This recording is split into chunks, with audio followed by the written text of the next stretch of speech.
Hello everyone, I hope you guys are doing absolutely amazing. आज हम लोग cover करने वाले हैं हमारी रीजन।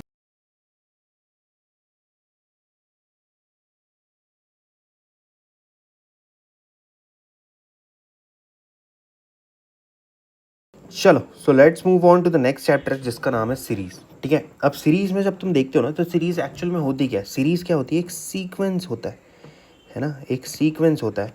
मान लो ये सीक्वेंस क्या हो सकता है कि किसी भी एक प्रॉपर अरेंजमेंट में ना चीज़ें बढ़ते जा रही है। जब भी हम आगे बढ़ रहे हैं तो एक प्रॉपर सीक्वेंस में बढ़ रही है। जैसे मान लो 2 4 6 8 10 12, यहाँ पर क्या हो रहा है कि सब ऑड नंबर छोड़ छोड़ के हम लोग आगे बढ़ रहे हैं, यानी कि ये इवन नंबर की एक सीरीज़ हो गई। ठीक है, ये एक इवन नंबर की सीरीज़ हो गई, है ना। ऐसे ही तुम लोग देख सकते हो 3 5, मान लो मैंने यहाँ 2 ले लिया, 2 3 5 7 फिर 11, ये किसकी हो गई? एक प्राइम नंबर की सीरीज़ हो गई, राइट। तो कोई भी सीरीज़ कब बनती है? जब वो सीक्वेंस एक पर्टिकुलर ऑर्डर में मूव करता जा रहा हो। ठीक है, सीक्वेंस तो हमें समझ में आ गया कि क्या होता है, और सीरीज़ भी हमें समझ में आ गई कि क्या होती है। ठीक है, अब सीरीज़ जो होती है वो अल्फ़ाबेट्स की भी हो सकती है, राइट। अल्फ़ाबेट्स की कैसे हो सकती है? मान लो तुमने ए सी, ठीक है, यहाँ पर क्या किया, एक नंबर स्किप करके क्या लिखा तुमने, मतलब +2 करके क्या हुआ, सी पे आए। मान लो तुमने +3 किया, कितना आ जाएगा, डी ई एफ। इसके बाद तुमने क्या किया, +4 किया कि जी एच आई जे। ठीक है, तो ये क्या होता जा रहा है, ये एक सीक्वेंस बन रहा है जिसमें कि हर बार तुम लोग +1 करके एक नंबर एक्स्ट्रा स्किप करके आगे बढ़ते जा रहे हो। ठीक है, तो वो वाली सीरीज़ हो गई।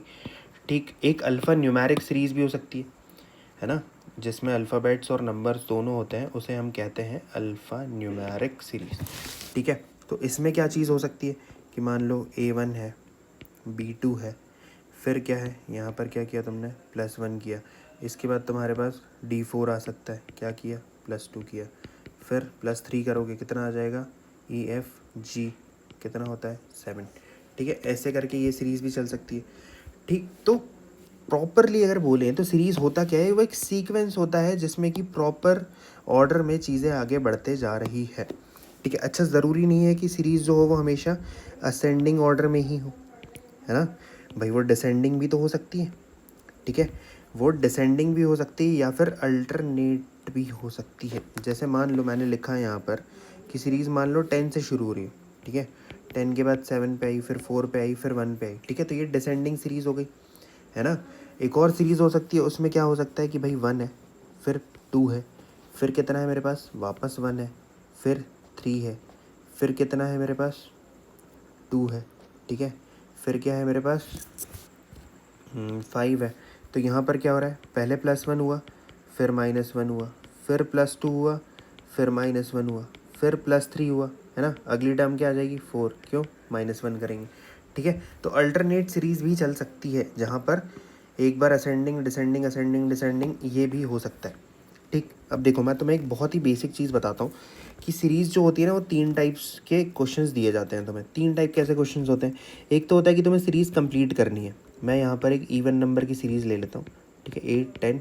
इसको तुम्हें आगे नेक्स्ट टर्म बतानी है, that is called complete the series. ठीक है, नेक्स्ट टर्म बतानी है।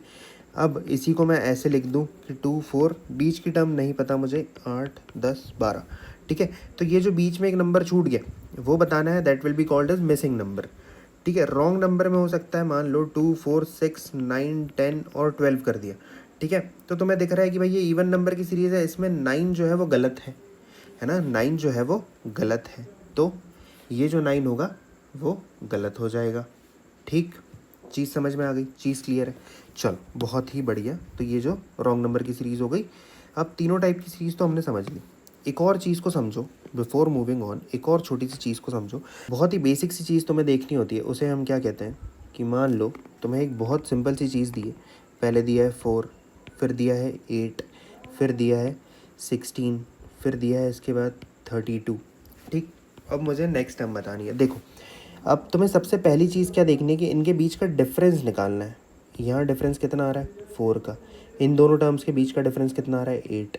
इन दोनों टर्म्स के बीच का डिफरेंस कितना आ रहा है, 16। ठीक है, तो डिफरेंस से तुम्हें एक चीज़ पता चलती है कि यहाँ पे तुम्हें पैटर्न मिलता है। एक बार कितने का डिफरेंस हो रहा है, 4 का, फिर कितने का हो रहा है, 8 का, फिर कितने का हो रहा है, 16 का। तो अगला कितने का होगा, 32 का होगा, है ना। अगला जो डिफरेंस बनेगा वो 32 का होगा, तो ये प्लस ये कर दोगे, मुझे नेक्स्ट टर्म मिल जाएगी 64। ठीक है, नेक्स्ट टर्म मिल जाएगी 64।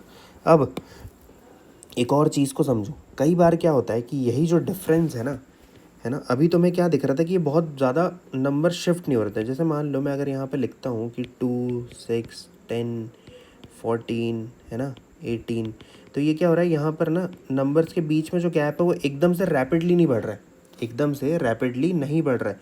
तो यहाँ पर क्या हो रहा है, या तो एडिशन हो रहा है या फिर सब्ट्रैक्शन हो रहा है, ठीक है। लेकिन कई बार तुम्हें ऐसी सीरीज़ मिलेगी, जैसे मान लो 3, 13, 53, 213, नेक्स्ट टर्म निकाल। अब इनके बीच का डिफरेंस देखो, बहुत ज़्यादा जंप कर रहा है ना, फर्स्ट टर्म से जब तुम सेकंड पे जा रहे हो बहुत ज़्यादा जंप कर रहा है। तो यहाँ पर डेफिनेटली क्या होगा, मल्टीप्लिकेशन या फिर डिवीजन वाली टर्म होगी, ठीक है। जब भी डिफरेंस एक बहुत छोटे अमाउंट में एकदम रैपिडली नहीं बढ़ता हुआ दिखे तो एडिशन सब्ट्रैक्शन होगा, और अगर वो एकदम से बहुत ज़्यादा बढ़ता हुआ दिख रहा है तो फिर वहाँ पर मल्टीप्लिकेशन या फिर डिवीजन। चलो अब आते हैं क्वेश्चंस पर। देखो क्वेश्चंस में बहुत सीधा सिंपल सा है। ये पहली जो सीरीज़ है वो अल्फ़ाबेट वाली है ना, मैं इसे ऐसे लिखता हूँ ताकि तुम्हें बहुत ईजीली ये चीज़ समझ में आए, ठीक। TAU। देखो Q से जब R पे आ रहे हो, Q के बाद R आता है +1 हो रहा है, R से S पे आए +1 हो रहा है, S से T पे आए +1 हो रहा है। बीच वाली जो टर्म है देखो A ही है ना, तो ये तो तुम्हें बहुत सीधा सिंपल सा दिया है कि मिडिल टर्म जो होगी वो A ही रहेगी, ठीक है। फिर R से जब S पे आ रहे हो कितना हो रहा है, +1 हो रहा है। S से T पे आ रहे हो +1 हो रहा है। T से U पे आ रहे हो +1 हो रहा है। तो U से जब नीचे आओगे तो भी +1 होगा, U के बाद क्या आता है, V आता है। इस साइड भी, लेफ्ट हैंड साइड भी +1 होगा तो T के बाद क्या आता है, U आता है। आंसर मिल गया। कितना सिंपल था, सिर्फ क्या करना था, पैटर्न ही तो निकालना था। इस वाले में तुम्हें क्या करना है, इस वाले में तुम्हें सबसे पहले क्या करना है, डिफरेंस निकाल के देख लो कितने का आ रहा है, 13 का। 41 - 15 कितना होता है, 11 - 5 is 6, 3 - 26, ठीक है। 80 - 49 कितना होता है, 39, ये सॉरी 80 - 41 कितना होता है, 39। देखो डिफरेंस से मुझे सीरीज़ मिल गई। क्या हो रहा है यहाँ, 13 का टेबल पड़ रहा है, 13, 26, 39, फिर अगला डिफरेंस कितना आता, 52। तो इन दोनों को ऐड कर दो, मुझे नेक्स्ट टर्म मिल गई 132, ठीक है। चीज़ समझ में आई। चलो नेक्स्ट की तरफ बढ़ते हैं, इसको लिखे रहने देते हैं। नेक्स्ट की तरफ बढ़ते हैं। यहाँ पे क्या हो रहा है, 2, 3, 9, 27, 30, फिर 90, फिर 93। देखो यहाँ क्या हुआ, इंटू 3 प्लस का 3, इंटू 3 प्लस का 3, इंटू 3 प्लस का 3। अगली टर्म क्या होगी, इंटू 3, है ना। पैटर्न मिल गया, बहुत सिंपल, बहुत ही ज़्यादा सिंपल, ठीक। फिर यहाँ पे आते हैं, K से M पे गए, ठीक है। K से जब M पे गए क्या मिल रहा है मुझे, JKLM कितना किया, +2। 1 से 3 पे गए +2, 3 से 5 पे गए +2, 5 से 7 पे गए +2। तो नंबर वाली टर्म तो मेरी है कि भैया हर बार +2 हो रहा है तो यहाँ 9 मिल जाएगा। M से P पे गए, कितना कितना प्लस हुआ, M के बाद NOP कितना हुआ, +3 हुआ। P से T पे है, P के बाद QRST कितना प्लस हुआ, +4। T के बाद क्या करोगे, +5 करोगे, क्या मिल जाएगा, TUVWXY। तो आंसर क्या मिल गया, Y9। कुल मिला के समझ आया कि क्या प्रोसेस करनी है और कैसे चीज़ें देखनी। चल मिलते हैं हम लोग नेक्स्ट वीडियो में, तब तक के लिए पढ़ते रहो बढ़िया से, तगड़े तरीके से। Bye bye.